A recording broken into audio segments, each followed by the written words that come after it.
Okay guys, hari ni Kinsility dah mapping untuk CDI PNP-110 V2. Okay. Jadi ni order daripada Tuan Kasim 0786, nombor akhir telefon owner sebagai rujukan. Jadi siapa yang order akan dapat full set lah macam ni. Okay. Guys, ini sesi post CDI untuk hari ni.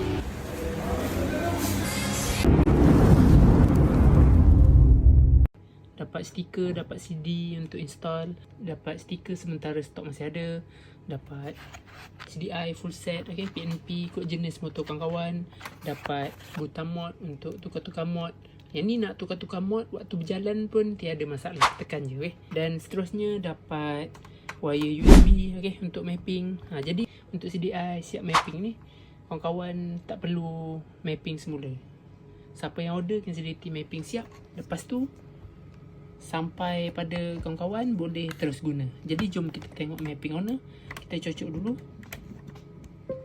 Okay, lepas tu kita masuk aplikasi. Okay, lepas tu kita on kan reading data. Okay, mod 1 mod highway, mod 2 timing kuda bunyi seketul-seketul, mod 3 letup api low, mod 4 sebu helikopter, mod 5 backfire, mod 6 timing kuda boleh bawa jalan, mod 7 letup api power, mod 8 mod raceman dekat dan mod daily. Jadi kawan-kawan nak keluar dengan betul, off kan, tekan pangkah, tekan yes. Jadi data dah tersimpan dengan baik dalam chip CDI.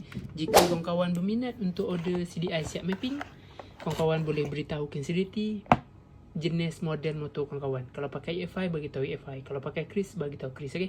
Jika berminat, boleh WhatsApp nombor Kinsility di bawah. Terima kasih support.